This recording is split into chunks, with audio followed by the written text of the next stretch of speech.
Hello everyone, and welcome back to Deuteronomy. We are talking about Deuteronomy chapter 17 today, and if you want the PDF, you can download it for free on our website at tobelikechrist.com. I don't think I have any special announcements today, so let's jump right in. We'll try to move quickly over this first page because once again, not much has changed here from the first 16 chapters. When did these events happen? This is right before the Israelites are about to go into the Canaan land and conquer it and make it their home. So they've finished up their 40 years of wandering in the wilderness. This is approximately 1450 BC. Our characters for this chapter, we've got the two usual ones, the Israelites who Moses is talking to, and then of course Moses, who is the one actually who's giving these speeches that are being written down and are now the book of Deuteronomy. I have a new character for you in this chapter, finally, and it is the Levitical court of Israel. We're just going to talk about them somewhat briefly in this chapter, but there was an appointed judge and a selection of Levites who were part of what we might call a supreme court in Israel. They were located in God's appointed place of worship, or they would be when the Israelites entered the Canaan land, and they helped to pass judgment on particularly difficult legal cases in Israel. And then moving down to our map, we are still located at Moab near Mount Pisgah on the east side of the Jordan River and the Dead Sea. So now for our outline, we are going to talk about the first section, which is verses 1 through 7, as I've separated it out, proper and forbidden worship. So animals that had blemishes were not supposed to be used when sacrificing to the Lord. That's talked about a lot in the book of Exodus and Leviticus. If a person was found to be participating in forbidden worship, namely worshiping a false god, worshiping the sun or the moon or the planets or the stars, this was considered an abomination before God. That individual was to be stoned to death at the gates of their city. This was to be done to, quote, purge the evil from Israel. So a couple chapters back, we talked about just how seriously God took individuals who introduced idolatry and pagan worship into the Israelite culture. That was a huge no-no. Now, a person could not be put to death unless there were at least two witnesses to their worship and devotion to these false gods. If it was just one individual who came and accused them of this, and there were no other witnesses, the individual could not be put to death. And obviously that makes sense to avoid false accusations and terrible consequences from false accusations.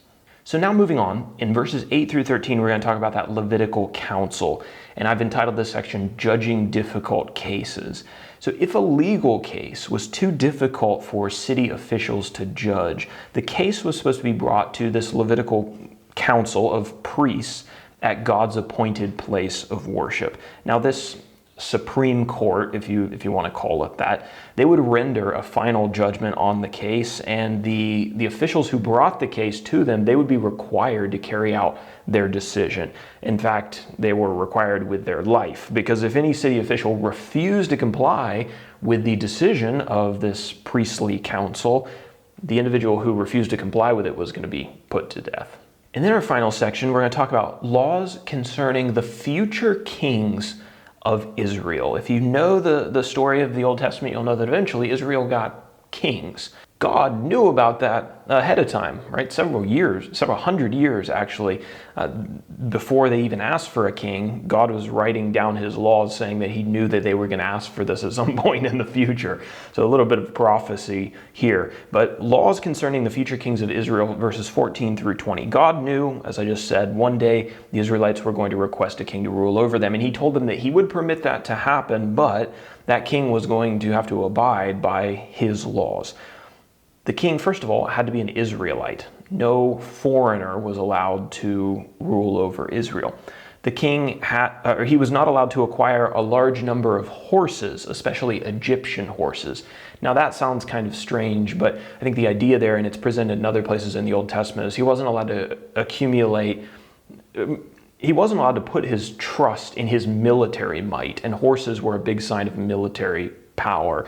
I was reading a commentary, and they said that back in those days, they didn't typically use horses in like an agricultural setting. They were primarily used for war. So God says, your hope, your trust isn't to be in horses or military power, but ultimately it's going to be because you are my people and I am going to be the protecting power behind you. So I think that's what's behind the prohibition of horses. The king was not allowed to marry a lot of wives. The king was told that he could not acquire excessive amounts of silver or gold. Interesting. Well, I mean, if you know the story of Solomon, right? Solomon broke kind of all of these rules, and what happened? The kingdom of Israel divided when his son came into power, right? So, well, we'll talk about that in upcoming books. But when a king took the throne, he was required to handwrite a copy of God's law, which is really interesting, which had to then be approved by the priests, okay? And his copy of the law was to remain with him for the rest of his life. And he was told to read it daily so that, quote, he may learn to fear the Lord his God by keeping all of the words of this law and these statutes and doing them, that his heart may not be lifted up above his brothers, and that he may not turn aside from the commandment, either to the right hand or to the left, so that he may continue long in his kingdom, he and his children in Israel. All right, so that is Deuteronomy chapter 17. Let's talk about a quick application here from that last portion that we just read.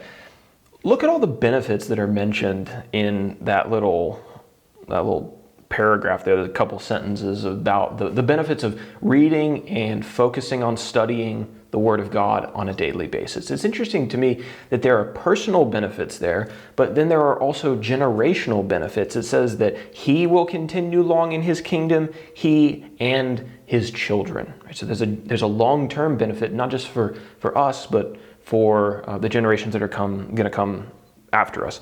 The application for us is a man or a woman, in this case we'll just say a man, who reads and applies God's words every day creates a trajectory for a family, a foundation on which that family is going to be established on and moving and going to move forward upon. His children and his grandchildren will be directly benefited by his daily meditation on the Word and the way that it shapes his family. When we think about why do I need to pick up my Bible every day? Yes, certainly there is a spiritual benefit to us. It reminds us of God's laws, make sure that we don't stray from them, that we don't add to them, that we don't subtract from them. It's a benefit for us, our souls, our salvation, our relationship with God. But also remember that there is more to it than that, and that is that we are building, or we are creating the trajectory of the people that are going to come after us. And if that's built on worldly ideas, things that we come up with ourselves, it's going to be a foundation and a trajectory that's built on sand. If it's built on constant meditation on the Word of God and a reminder of His principles and the things that He wants us to instill into our children, right, it's going to be a foundation of stone on which a family can really thrive into the future upcoming generations.